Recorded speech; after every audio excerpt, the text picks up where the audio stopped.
Hello à tous et bienvenue sur un nouvel épisode du podcast Action Réservation, le podcast pour les acteurs du tourisme qui veulent attirer plus de voyageurs. Je suis Yen Bui, j'aide les acteurs du tourisme et plus particulièrement les hébergeurs touristiques à se connecter à leurs futurs voyageurs. Ici, on parle essentiellement de stratégies de contenu pour le web et les réseaux sociaux, mais aussi de partenariats, de stratégies d'influence et de personal branding. Si vous voulez gagner en efficacité dans votre communication, alors ce podcast est fait pour vous. Je vous donne rendez-vous chaque mercredi pour un épisode solo au format court ou avec mes invités qui viennent partager leur expertise ou leur retour d'expérience. Retrouvez tous mes conseils sur mon site yenbui.fr et téléchargez mes ressources gratuites dans la rubrique bonus. L'agence Somme Tourisme avait annoncé en mars dernier les 6 influenceurs retenus dans le cadre de sa stratégie de communication pour faire rayonner le territoire. Parmi eux, on retrouve des influenceurs célèbres comme Bruno Maltor ou encore Ariane Fornia du blog Itinera Magica que j'avais déjà eu le plaisir de recevoir sur le podcast dans l'épisode 21. J'ai alors voulu en savoir plus et connaître les coulisses de cette démarche, depuis la prise de contact jusqu'au choix de la programmation de chacun des 6 accueils. J'ai donc invité Aurélie Wallet, qui est responsable du pôle communication à l'agence Somme Tourisme, pour nous parler de cette opération. À l'heure où nous enregistrons cet épisode, il reste encore 2 accueils à réaliser durant l'automne. L'occasion idéale de faire un point à mi-parcours et de mettre en lumière les points clés à retenir si vous souhaitez, vous aussi, accueillir des journalistes et des influenceurs au sein de vos maisons d'hôtes, de vos gîtes ou de votre hôtel. Je ne vous en dis pas plus et vous laisse découvrir mon échange avec Aurélie et vous retrouve à la fin de cette interview pour la conclusion. Belle écoute à tous. Bonjour Aurélie, je suis vraiment ravie de vous accueillir au micro du podcast aujourd'hui. Cette question qui revient effectivement souvent chez mes auditeurs, c'est comment attirer des journalistes et des influenceurs au sein de sa location saisonnière. Et comme je l'ai expliqué en introduction, Somme Tourisme a choisi d'accueillir en 2023 6 influenceurs dans le cadre de sa campagne d'influence marketing annuelle. Est-ce qu'on peut commencer par, est-ce que vous pouvez nous expliquer comment se déroule la phase de sélection ou de recrutement des influenceurs? Est-ce qu'il existe une stratégie pour attirer des influenceurs à candidater pour votre campagne d'influence? Alors, bonjour Yen. La première étape, en fait, on participe chaque année au mois de janvier au workshop presse et influenceurs qui est organisé par notre fédération. Ça s'appelle Partir en France et c'est vraiment l'occasion de rencontrer beaucoup de journalistes et d'influenceurs, de commencer à échanger et de voir si on pourrait bâtir ensemble un projet. Ça fait aussi 4-5 ans déjà maintenant qu'on mène des accueils influenceurs. Donc, comme on ne peut pas tout faire en une seule année, on a constitué progressivement un petit carnet d'adresses et des profils qu'on a identifiés pour d'éventuelles collaborations futures. D'accord. Et la sélection, par exemple pour 2023, vous l'aviez opérée à quel moment? C'est-à-dire, est-ce que c'est, durant l'été pour l'année suivante? Est-ce que c'est en décembre? Enfin voilà, comment ça se passe au niveau de la sélection en termes de calendrier? Alors, ça s'affine au fil de l'année, on va dire. Voilà, ce premier temps fort au mois de janvier, généralement, la sélection de l'année en cours, elle est déjà faite. Donc, on est plutôt dans la projection de l'année suivante. On reçoit d'autres profils ou on a d'autres échanges en cours d'année. Et souvent, la sélection définitive, elle se fait vers octobre, Mmh. novembre de manière définitive. OK, donc ça pour, donc là, ce mois de octobre-novembre 2023, vous allez, valider la campagne 2024? Exactement. Pour le moment, on OK, a quelques pistes, on a identifié plusieurs profils, mais rien n'est encore figé. d'accord. Et l'objectif, enfin, comment vous choisissez, ces influenceurs? Est-ce que c'est vos thématiques qui font que vous sélectionnez les influenceurs? Ou est-ce que c'est parce que vous avez envie de travailler avec certains et du coup, ben, vous adaptez la thématique? Ou peut-être les 2 d'ailleurs? Enfin, comment vous choisissez, en fait? Alors, c'est effectivement un peu les deux. Mmh. Souvent, alors on essaye de mixer de gros influenceurs comme Bruno Maltor, par exemple, qu'on a accueilli cette année, avec de plus petits influenceurs, parce que ça permet aussi budgétairement de se permettre davantage de choses. Mmh. Ensuite, on voit aussi si l'influenceur partage les mêmes valeurs que nous. Par exemple, on a souvent travaillé avec les Globe blogueurs qui sont très axés développement durable, protection de la nature, etc. Donc ça, c'est quelque chose qui nous plaît, qui nous attire. On a travaillé plusieurs fois avec Nota Bene, qui est vraiment spécialiste de l'histoire. Donc c'est pour nous aussi l'occasion de valoriser le patrimoine et l'histoire de la région. Et puis, effectivement, en fait, ça dépend un petit peu des attentes que nous, on peut avoir, mais aussi celles de l'influenceur. Donc, c'est un échange réciproque pour que chacun y trouve son compte. On accueille au mois de septembre Itinéra Magica et quand j'avais rencontré Ariane, c'était au mois de... il me semble que c'était pas cette année, oui, c'était l'année dernière, forcément. Et en fait, en fil de la discussion, on s'est rendu compte qu'elle pouvait proposer un accueil dog-friendly. Mhm. Donc, elles viennent à trois avec une vidéaste, une photographe et Ariane qui est plutôt sur l'écriture. Et il y aura deux chiens avec elle. Et nous, c'est vraiment une thématique qu'on cherche à valoriser. Donc voilà, nos intérêts communs se sont rencontrés et du coup, on définit le projet ensemble. Ariane, que je salue au passage et que je connais très bien parce qu'elle est passée sur le podcast aussi, dans l'épisode 21, pour nous parler d'influence. Et par ailleurs, j'en profite parce que on en parlera peut-être plus tard en off. Elle soutient, elle est un peu la marraine d'un projet que je vais lancer qui est un annuaire des influenceurs voyage à destination des hébergeurs touristiques, justement, qui voudraient à leur tour aussi créer des opérations d'influence à leur échelle, bien entendu. Mais l'idée, c'est que voilà, elle m'accompagne un peu sur ce projet aussi.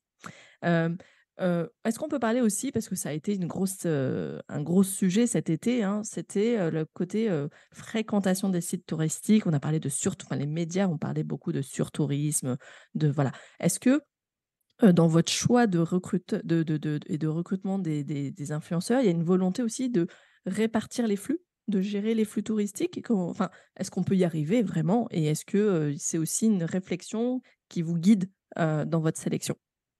Oui, bien sûr, et de plus en plus. Alors nous, le phénomène de surfréquentation, il reste ponctuel. C'est pas toute l'année, hein, forcément, et il concerne vraiment la frange littorale, la baie de Somme. Oui, la baie de Somme, je pensais à ça aussi, oui, bien sûr. Mm. Alors c'est vrai que de plus en plus, on évite de promouvoir la destination baie de Somme en pleine saison. C'est pas la peine, pas besoin. Mmh. Donc la promotion, elle se fait plutôt sur l'arrière-saison, essayer de développer un tourisme des quatre saisons sur le littoral et aussi systématiquement d'essayer de faire découvrir aussi l'arrière-littoral, comme la vallée de la Somme, la forêt de Crécy, où on a des châteaux aussi qui sont à proximité, légèrement en retrait du front de mer, mais pas très loin quand même, comme le domaine de Renière-Écluse, le château de Rambure, l'abbaye et les jardins de Valois. Donc, on va toujours essayer un peu d'orienter et d'attirer vers ces secteurs-là. Et après, alors, les accueils influenceurs participent de cette stratégie comme l'ensemble de nos actions, en fait. C'est vraiment un objectif fort de faire circuler les flux aussi vraiment à l'intérieur du territoire. Et pour ça, nous, on a un axe qui est assez facile et évident, c'est le fleuve Somme qui traverse le département d'est en ouest. Il traverse vraiment, enfin, il part du département de l'Aisne qui est juste voisin et traverse vraiment comme une colonne vertébrale tout le département. Il passe par Amiens et se jette en baie de Somme. Et c'est vraiment un projet qu'on souhaite développer depuis De plusieurs faire années. l'itinérance, ouais. Mmh. Voilà. Et c'est porté aussi par le conseil départemental qui est en charge de tous les aspects aménagement. Donc ça, c'est un projet fort. Et évidemment, dans les accueils influenceurs, il y a très souvent des accueils qui sont liés à la vallée de Somme. C'était le cas de Bruno Maltor cette année. C'était le cas des Best Jobbers l'année dernière. Enfin voilà, D'accord. c'est vraiment un Et axe important. et ce qui est très intéressant, c'est cette volonté de développer le 4 saisons, le tourisme 4 saisons, parce que, bah, effectivement, c'est un peu ce que tous les acteurs du tourisme veulent valoriser. Moi qui viens du tourisme de montagne, on y vient forcément parce que la neige va finir par, par disparaître totalement. Est-ce que d'ailleurs, justement, le fait de développer l'aile de saison, donc ce qu'on appelle l'aile de saison, en l'occurrence, par exemple, l'automne ou le printemps, euh, c'est un des objectifs de votre accueil de Vanessa du blog Cache Pistache cet automne, par exemple? Exactement, ouais. D'accord. Alors, Vanessa, on est sur un accueil à la fois sur la vallée de Somme, Amiens, et on termine en baie de Somme. Donc voilà, on est sur un secteur géographique assez large. Et ce qu'on aimait, c'est que c'était la patine un peu qu'elle a sur ses Mmh. photos. Elle a une Euh, identité visuelle très, orangée, très automnale, très ouais, voilà, exactement, qui se prête mmh, bien à la saison d'automne. tout à fait. Euh, alors après, nous, c'est vrai qu'en baie de Somme, finalement, la saison s'étire assez longuement, plus que dans d'autres destinations, par exemple du sud. C'est-à-dire que les vacances de la Toussaint, pour le coup, on a encore vraiment beaucoup de choses à Bah, je suis faire. moi-même venue à Baie de Somme en octobre. Ouais. Ouais. Ouais. Et voire même aux vacances de Noël, en fait, le parc du Marcanterre, qui est un des sites touristiques majeurs en baie de Somme, il est ouvert tous les jours pendant les vacances de Noël. Les guides nature en baie, ils proposent des sorties en baie tous les jours de l'année, même le 1er janvier. Ah oui, d'accord. Donc, on peut vraiment venir en baie de Somme en toute saison, y compris en hiver. Après, c'est pas forcément, ça ne se sait pas forcément, donc c'est aussi notre rôle de le faire connaître et de le faire savoir. D'accord. Donc on a parlé des thématiques, comment vous les abordez, qui sont en général, en fait, des intérêts, propres à votre ligne et votre stratégie à vous. Et puis, j'ai l'impression qu'il y a aussi une convergence avec les intérêts de l'influenceur, hein, de sa marque, de sa patte, de son environnement. Est-ce que c'est des accueils que vous co-construisez en général ensemble? Toujours, pas toujours? Quelle est la marge de manœuvre que vous laissez à l'influenceur sur la construction du programme? Alors, en général, on fait une proposition à tiroir avec plusieurs pistes. L'axe majeur, c'est nous quand même qui le définissons. Voilà, les termes dit, mais ce sera un accueil sur la vallée de Somme. Voilà, c'est pas un accueil sur la baie de Somme, ça, on peut pas euh, complètement transformer la thématique initiale. Après, par contre, sur le programme, on fait souvent plusieurs propositions et l'influenceur sélectionne ce qui l'intéresse le plus, ce qui lui correspond davantage. Et voilà, c'est un échange, quelques allers-retours pour pouvoir finaliser le roadbook. D'accord. Donc en fait, en gros, vous faites une première sélection, vous la soumettez et l'influenceur vient y passer un filtre, son filtre à lui, Ouais. en Oui, gros. puis après, c'est vraiment du travail collaboratif, hein, c'est un échange et une construction commune. OK.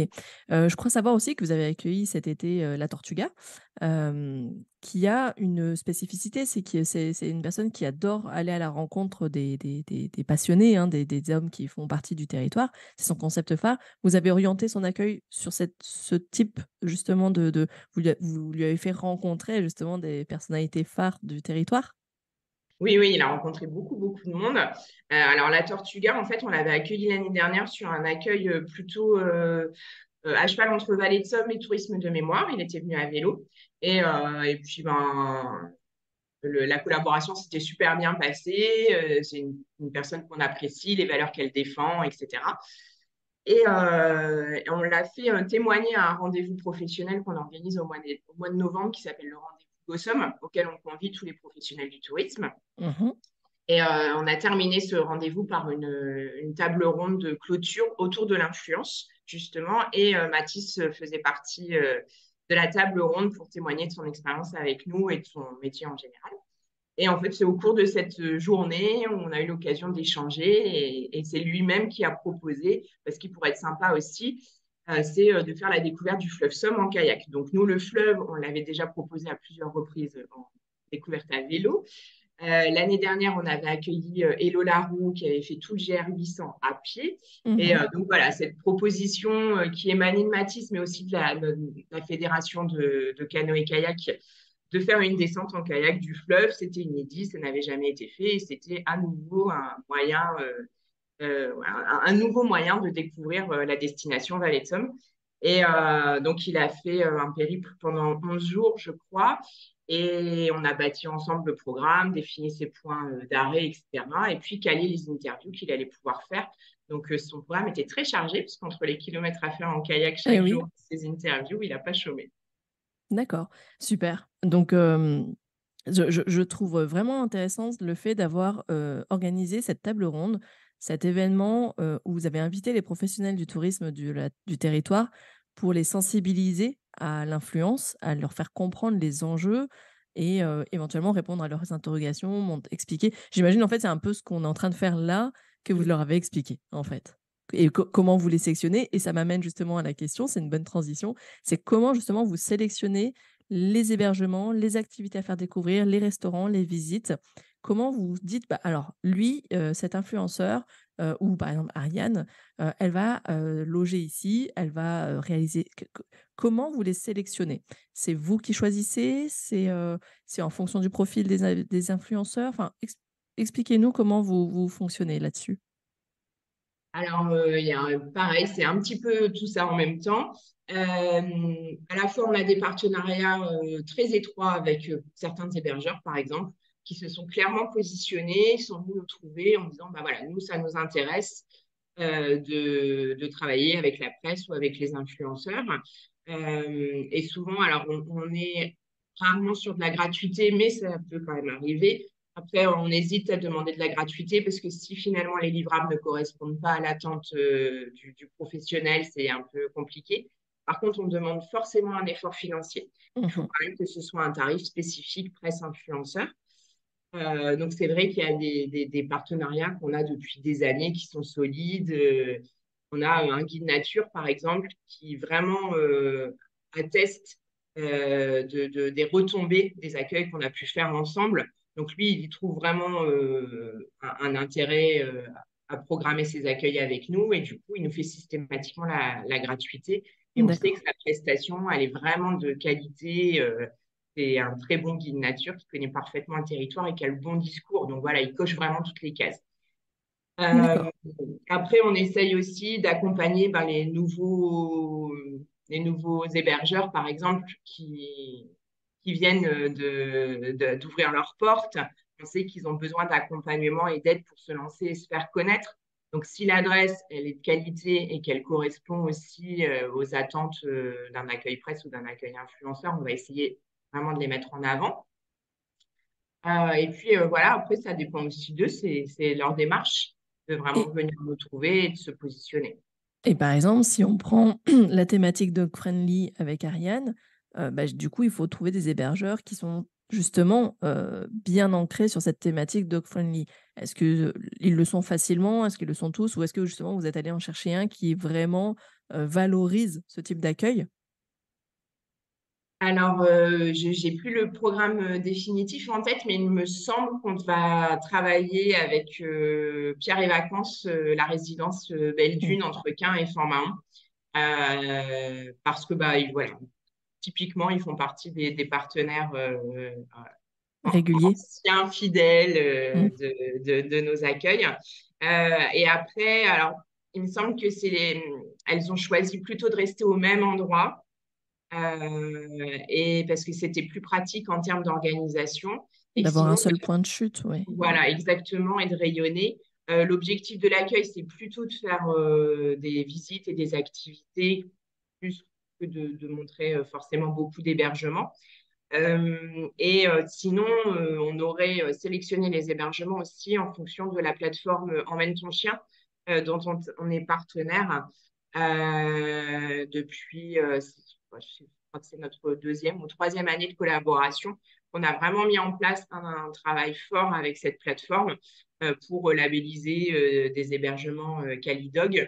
Par exemple, on parlait du rendez-vous Gossom tout à l'heure. Sophie de la plateforme Emmène ton chien avait témoigné au sein d'un atelier sur le développement du tourisme dog-friendly. Donc voilà. Et Super. là, l'accueil de Itinéraire Magica, il vient un peu aussi Soutenir accompagner encore cette cette démarche. Voilà. démarche. Ouais, d'accord. Et en termes de partenariat, étant donné que vous êtes l'agence départementale, vous travaillez du coup de concert avec les offices de tourisme qui se mobilisent et qui participent également financièrement, j'imagine, aux opérations. Du coup, voilà, il y a en gros, sur ce type d'accueil, à l'échelle du département, il y a vous qui chapeautez le tout, il y a les offices de tourisme et puis il y a les socioprofessionnels qui viennent collaborer et ça fait vraiment un véritable orchestre à chapeauter. OK, d'accord. Donc j'ai bien compris comment vous sélectionnez en tout cas les hébergeurs et ce que j'entends surtout, c'est qu'effectivement, au départ, il y a eu certains hébergeurs qui ont manifesté vraiment leur volonté d'être présents sur ce type d'accueil. Oui, par exemple, le domaine du Val, qui est une résidence de tourisme à Grand-Lavier, il s'est clairement positionné pour travailler avec nous. C'est un sujet qui l'intéresse. Il lui-même organise certains accueils influenceurs uniquement dans sa résidence pour valoriser son hébergement. Donc voilà, Ah, c'est une personne que je devrais interviewer. il est convaincu de l'intérêt et donc il est tout à fait favorable et partant pour des partenariats à monter avec nous et les influenceurs. D'accord, Et parfait. effectivement, les offices de tourisme, ce sont des partenaires aussi incontournables de l'organisation de ces accueils, à la fois sur leur connaissance du territoire, bien sûr, et puis effectivement, ils sont plusieurs à participer financièrement à ces accueils. Et puis bah voilà, c'est tout bénef, hein. Ça veut dire que la vidéo qui sortira, elle va être cross-postée sur plus de pages de réseaux sociaux. Ça permet vraiment d'optimiser l'utilisation des livrables, photos et vidéos qui sont faits. Donc c'est Oui, c'est vraiment vraiment gagnant-gagnant pour tout le voilà monde, hein. exactement. Ouais, tout à fait. Ok. Est-ce qu'on peut parler budget? Parce que souvent, et c'est d'ailleurs, je sais, vraiment la croix, la croix portée par beaucoup d'influenceurs, c'est qu'on oublie de rappeler qu'il s'agit vraiment d'une prestation fournie par l'influenceur et que c'est une logique, en tout cas pour moi ça l'est, que cet influenceur soit rémunéré pour sa prestation. On n'oublie pas que c'est pas des vacances. C'est une personne qui vient faire son travail, à savoir mettre en avant un territoire, mettre en avant des activités, et cetera, et qui produit énormément de contenu, que ce soit effectivement donc des photos, des vidéos. En termes de budget global, est-ce qu'on peut parler de tout ce que ça intègre? Quels sont les frais d'accueil? Et combien, par exemple, cette campagne 2023, combien elle a représenté financièrement? Alors, on a une ligne effectivement qui rassemble à la fois les accueils presse et influenceurs. J'ai pas le Mmh, distinguo. J'ai essayé de le faire un peu la semaine dernière. C'est un budget global de 40 000 euros à l'année sur d'accord. le frais d'accueil. Et a priori, j'ai pas encore fini, mais dans le dispatch, c'est quand même les influenceurs qui représentent la plus grosse partie des coûts. Alors, c'est vrai que contrairement à un journaliste qui va être missionné par une rédaction et qui est payé par cette rédaction, voilà, l'approche, elle est complètement différente avec Oui, un influenceur qui est indépendant. Et c'est vrai qu'un influenceur, on va aller chercher le référencement de la destination dans l'article du blog, bien sûr, mais pas que. Ça engendre vraiment de la production de livrables, que ce soit le live blogging quand ils sont sur place, avec les posts sur les réseaux sociaux, les stories, etc., les réels. Et puis, vraiment la livraison de photos et de vidéos. Et donc ça, je peux aussi aller solliciter une autre enveloppe qui est dédiée à de l'achat photo-vidéo. Alors, c'est pas du 100% pour les influenceurs. On travaille aussi avec des photographes mmh. locaux avec qui on a l'habitude de collaborer. Mais ça peut être aussi un autre levier qu'on peut activer. Et ces photos vidéos, elles sont ensuite partagées avec tous ceux qui ont contribué à l'accueil. Je pense notamment aux hébergeurs, du coup. Ils y ont accès aussi, pour la partie qui les Ouais, concerne. alors après, il faut qu'on soit toujours très vigilant. On fait systématiquement un contrat Mmh. d'utilisation qu'on essaye d'ailleurs de finaliser avant la venue des influenceurs Oui. pour qu'il n'y ait pas de mauvaises surprises. Donc voilà, on a un contrat de base et après, c'est pareil, là encore, un échange entre l'influenceur et nous pour affiner le contrat et qui On correspond. parle bien des droits d'utilisation des C'est ça, photos et des vidéos sur la durée, sur, le type exactement. d'utilisation. Est-ce que c'est pour du print? Est-ce que c'est pour du web? Est-ce que c'est pour les réseaux sociaux et cetera? OK, d'accord. C'est ça. Là, on a parlé donc de et juste pour donner un ordre d'idée, donc vous mettez sur la table 40 000 € pour la partie accueil, juste les frais d'accueil et pas la production de contenu, ça j'ai bien compris. Hem, Si on rapporte aussi avec l'effort financier demandé aux partenaires et les participations des offices, sur l'enveloppe globale, du coup, ça représente combien? Alors, je crois que les offices, cette année, on a une participation de 8 000 euros. D'accord, OK. D'accord. Donc c'est vraiment vous qui mettez la plus grosse partie et puis, les offices viennent compléter. OK, d'accord. Très bien. J'avais encore aussi une question qui, concerne la sélection, des influenceurs. Comment aujourd'hui on analyse la pertinence d'un influenceur? Quels sont vos critères d'analyse, pour dire, cet influenceur, OK, il me paraît, pertinent pour notre stratégie? Quels sont les différents critères d'évaluation? Alors après, on va regarder son influence, en fait, hein. C'est le nombre d'abonnés à ses réseaux sociaux, le taux d'engagement, etc. Euh, on se base aussi sur la qualité des contenus qu'il produit, puisqu'on va attendre aussi de lui des photos ou des vidéos, et bien, il faut qu'elles soient à notre goût, en fait, Bien sûr. qu'elles nous plaisent, qu'elles nous séduisent. Et puis, c'est aussi, alors je le disais tout à l'heure au début de l'interview, on peut choisir des influenceurs Pour fidèles, leur hein, valeur? leurs Ouais, valeurs, leur personnalité? une très grosse audience. Mais on peut aussi choisir des influenceurs plus confidentiels, mais dont on va aimer justement la qualité des contenus produits, on va aimer la personnalité. Il faut que ça matche en fait entre eux et nous quand on se rencontre et quand on échange. On partage les mêmes valeurs. Donc il y a vraiment une rencontre physique aussi pour valider, pour voir que le feeling passe bien. Ouais, D'accord. En général, qui a lieu sur ce fameux rendez-vous annuel Partir en France. exactement. D'accord, OK. Effectivement, oui, vous faites bien de le rappeler parce que vous pouvez autant, accueillir un Bruno Maltor, qui compte des millions, d'abonnés et un blog voyager en photo qui est plutôt de l'ordre de 10 000 abonnés, si je me trompe pas et qui, pour le coup, a vraiment un parti pris, sur le tourisme de mémoire, par exemple. C'est ça. Qui enfin, pas que ça, mais qui en a fait aussi une de ses thématiques phares. Donc, j'entends bien que ça va dépendre soit de la thématique, soit enfin, de la ligne éditoriale, de la taille de l'audience, bien évidemment, c'est ce qu'on recherche quand même, au départ. Mais, j'entends que ce n'est pas que ces chiffres clés, c'est aussi cette notion, humaine, avec des valeurs, l'ADN, et puis la qualité des contenus, produits. OK, super.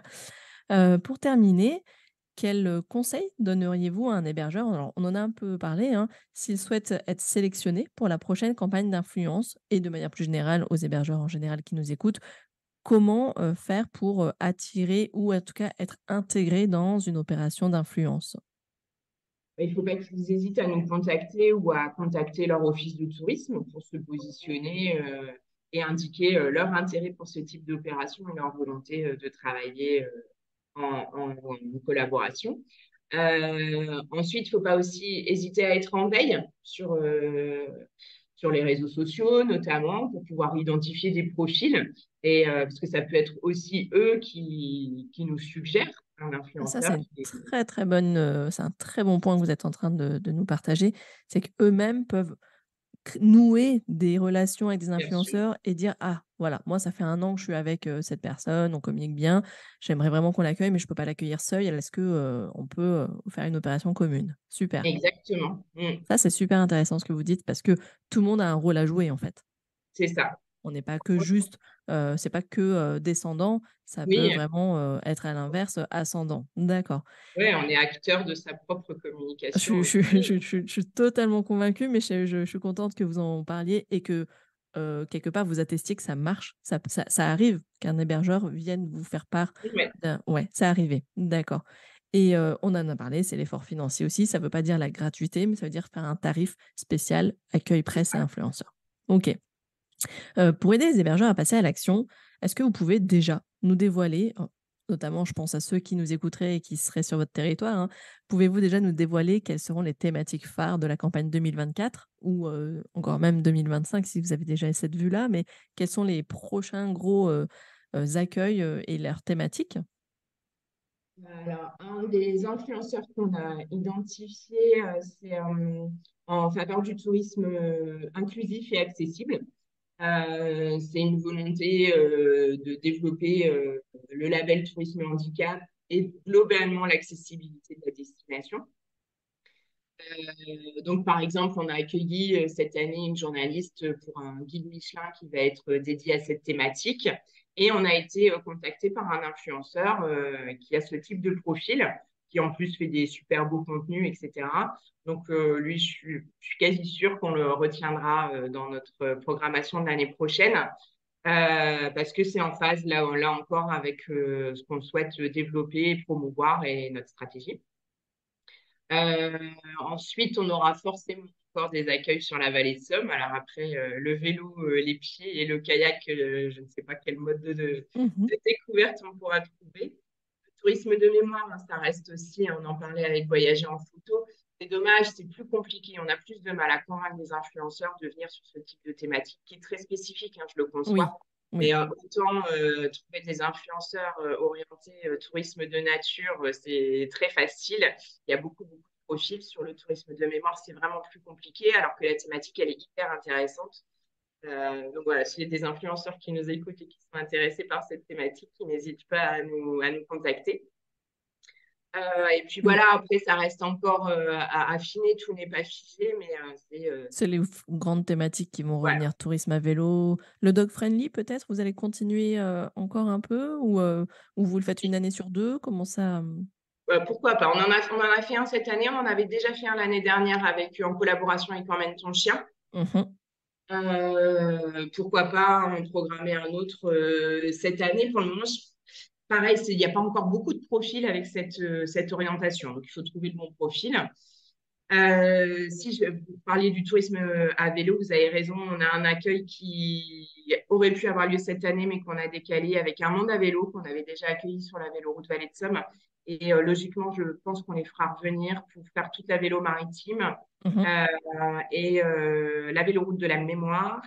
Oui. Et Du coup, ça mêle les 2 du coup. voilà, exactement. Et puis le réseau Point Nœud, en fait, on a inauguré cette année un réseau Point Nœud à l'image de ce qui se fait aux Pays-Bas ou en Belgique. Et donc, c'est un système en fait, un peu complexe à comprendre spontanément. Donc, le fait de le faire tester par des influenceurs et raconter par des influenceurs, ça va permettre aussi de le rendre accessible et compréhensible.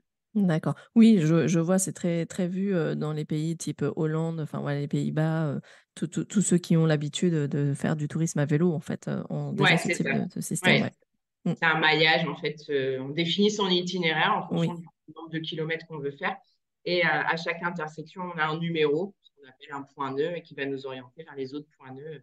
On peut définir son itinéraire à la carte en amont de la balade. d'accord. En tout cas, ce qui est très intéressant, c'est qu'il existe effectivement une thématique tourisme accessible, que ce soit inclusif, accessible, PMR. Ça, c'est vraiment intéressant parce que je sais qu'aussi, c'est vraiment des thématiques qui touchent de plus en plus aussi les hébergeurs qui s'adaptent et qui, Mm. rendent leur hébergement accessible au plus grand nombre et qui font des efforts, hein, financiers, là-dessus, qui aménagent leurs hébergements.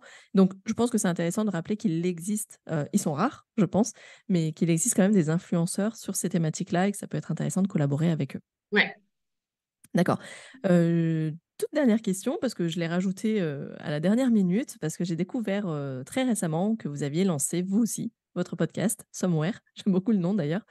Heu, Avez-vous déjà envisagé de créer des contenus originaux par l'audio du coup, en justement interviewant les influenceurs après leur séjour par exemple, pour qu'ils viennent raconter, à chaud, leur séjour lors d'une interview et que ça rajoute un contenu, un autre format? Alors, sous cette forme précise, non, on ne l'a pas encore fait. En fait, on s'est lancé l'année dernière dans l'aventure du podcast, mais on était accompagné par un podcasteur qui nous a aidé à produire les premiers contenus. Et on avait aussi mixé avec d'autres podcasts réalisés par des influenceurs. Mais ça faisait partie, en fait, des livrables. Mmh. Donc, on avait des Un photos, article de blog, des c'était un vidéos. article de podcast, ouais. Un Exactement. épisode, ouais. Exactement. Donc, la Tortuga, c'est ce qu'il avait fait l'année dernière. Donc, c'était pas pour l'aventure en kayak, hein, c'était pour celle qui était à vélo sur le tourisme de mémoire. Il avait livré un podcast, Nota Bene, qu'on avait déjà accueilli à de nombreuses reprises dans la Somme, a réalisé un podcast aussi sur la destination des Sommes. Donc, on a déjà produit des contenus en collaboration avec des influenceurs, mais pas sous la forme que vous dites d'interview par nous à chaud à l'issue du séjour. Mais pourquoi pas, on retient l'idée. C'est vrai que les premiers, on a posté la semaine dernière notre premier épisode produit vraiment 100% Somme Tourisme. Donc on est encore tout débutant, il faut qu'on prenne nos marques et puis qu'on Bravo améliore. en tout cas pour, ce choix. Je peux que vous féliciter, hein, parce que le podcast forcément c'est quelque chose qui me plaît beaucoup. Mais bravo et j'avais déjà interviewé, je ne sais pas si vous avez, écouté l'épisode, sinon je pourrais vous envoyer le lien. J'avais interviewé, l'Ardèche Tourisme qui a lancé Ouais. son podcast et qui en est à sa troisième saison Mm. mais qui pour le coup a délégué totalement la partie, production. Ouais. Mais qui a vraiment ce système aussi d'organisation et de voilà, de voyage en audio mais bravo à vous d'avoir fait, vraiment ce pas de dire, «On va, être aussi, producteur et monteur d'épisodes de podcast» parce que c'est pas rien bah, bravo pour cette démarche bah, j'espère qu'en tout cas, que ça plaît à l'équipe et que ça plaira aussi à vos abonnés, que ce nouveau format. J'ai cru lire que, seulement 6 épisodes, vous avez eu, 11 000 écoutes. Je trouvais ça super. pour la Ouais, première saison. c'est vrai. Bon, alors nous, on adore l'aventure et on prend beaucoup de plaisir à le faire. C'est vrai que c'est vraiment un nouveau métier, donc on n'avait peut-être pas envisagé la montagne de travail que ça allait représenter. Alors ma collègue, notamment Justine, qui est en charge de nos réseaux sociaux, Mhm. c'est elle qui fait le montage et elle a suivi une formation technique assez poussée. Donc, ça nous demande vraiment beaucoup de temps. On adore, mais c'est vrai qu'on est encore un peu débutant et hésitant sur la façon de mieux faire connaître. Donc, nous, on était un peu déçus par les chiffres. Alors, ça me rassure. D'accord. Bah, C'est pour 6 épisodes, je trouve que c'est beaucoup, en ouais, fait. Ouais, moi je trouve que c'est quand même beaucoup. Et puis après, c'est toujours pareil, c'est la communication qu'on fait autour de ça et qu'on essaie de le faire porter par son c'est ça. réseau, par les offices de Mm, tourisme, par la région, mm. par le département, etc. Donc, c'est en fait tous les acteurs qui ont un rôle à jouer pour cet fameux effet boule de neige, hein, que tout le monde cherche aussi à avoir. En tout cas, bravo et encore une fois, un grand merci à vous, Aurélie, d'avoir accepté de nous dévoiler toute votre stratégie d'influence marketing. En transparence, on a quand même balayé énormément de points. Merci à vous et puis, bah, bonne fin d'accueil, hein, bonne fin de programmation et puis, et bah, bon courage pour, le prochain rendez-vous. Comment ça se prépare? Juste dernière question, comment vous préparez-vous votre rendez-vous partir en France de votre côté? C'est-à-dire que vous partez au salon en vous disant: «Je vais quand même me focus sur mes prochaines thématiques». Vous faites une veille en amont et vous dites: «Je veux prendre rendez-vous avec tel et tel influenceur, il faut absolument que je le rencontre». C'est comme ça que vous préparez vous, votre partie à vous? Euh, alors, on prépare déjà souvent dans un petit dossier de presse avec les actualités, les nouveautés, etc., qui nous servent de support d'échange. Après, on se laisse aussi un peu porter. Donc, c'est l'avantage du workshop, c'est que c'est vraiment du speed meeting, hein. Mmh. C'est 10 à 15 minutes de rendez-vous, donc ça permet de rencontrer beaucoup de monde. Donc, ils sont... Alors, c'est eux qui décident plus de venir nous voir que nous qui pouvons les solliciter. Euh, mais du coup, voilà, on est ravis aussi de rencontrer des personnes qu'on n'avait pas forcément prévu de rencontrer. Mmh. Et puis, mais c'est vrai que depuis peu, avant, on ne pouvait pas du tout, mais maintenant, on peut aussi solliciter des rendez-vous. Donc, ça nous D'accord. permet d'avoir, on a la liste des journalistes et des influenceurs. On peut aller comme ça, aller checker un peu les profils et solliciter des rendez-vous. Ceux qui, Parce que vous savez qu'ils correspondent exactement à voilà, votre thématique, phare, de 2020 de la prochaine saison. D'accord, OK. exactement. C'est bien ce que vous êtes en train de dire parce qu'il faut rappeler qu'une destination, elle se doit aussi d'attirer, de séduire et du coup, il y a effectivement ce côté, attraction, attractivité et séduction, des influenceurs et de la presse vers la destination et c'est un gros travail et donc bravo pour ce travail-là. Je le connais pour avoir travaillé en office de tourisme, mais on oublie aussi de rappeler qu'une destination, bah, elle attend pas tout simplement que les vacanciers et les influenceurs viennent parler d'elle. Il faut vraiment aller faire ce travail vraiment de stratégie de presse et d'influence, hein, pour, vraiment, avoir des médias qui parlent de nous, quoi. Ouais, Et donc c'est un travail travail de longue haleine. de longue haleine, Ah exactement. ouais. Bravo à vous, merci encore et bah, je vous souhaite une très belle fin d'été et une belle arrière-saison, en tout cas et Bien, à très bientôt. merci. À vous aussi, merci beaucoup. Merci. Et voilà, mon échange avec Aurélie est désormais terminé. J'espère que cette interview vous a plu. Je sais que certains d'entre vous sont plutôt intéressés par la démarche d'accueil d'influenceurs, sans vraiment oser vraiment franchir le pas, parfois simplement par méconnaissance de l'organisation, de la stratégie, de comment on sélectionne un influenceur, comment on le contacte, comment on organise et quels sont les partenariats qu'on peut nouer pour mutualiser ce genre d'accueil.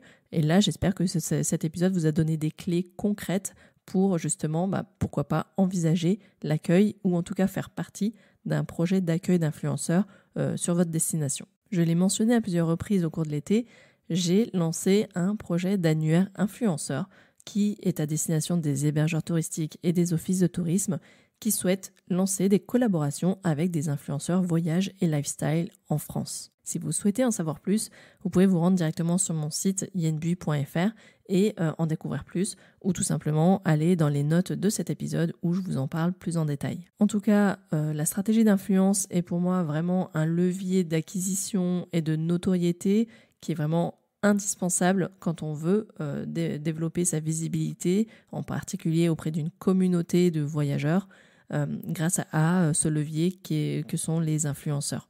Donc j'espère que cet épisode vous a plu, il y en aura d'autres sur la thématique et comme je vous l'ai annoncé, donc dans le cadre de mon projet d'annuaire influenceur. En tout cas, je vous dis à la semaine prochaine pour un nouvel épisode.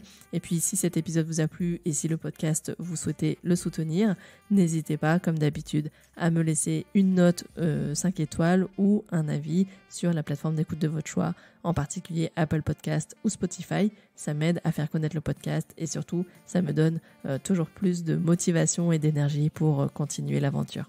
En tout cas, je vous dis à très bientôt et d'ici là, portez-vous bien. Ciao, ciao!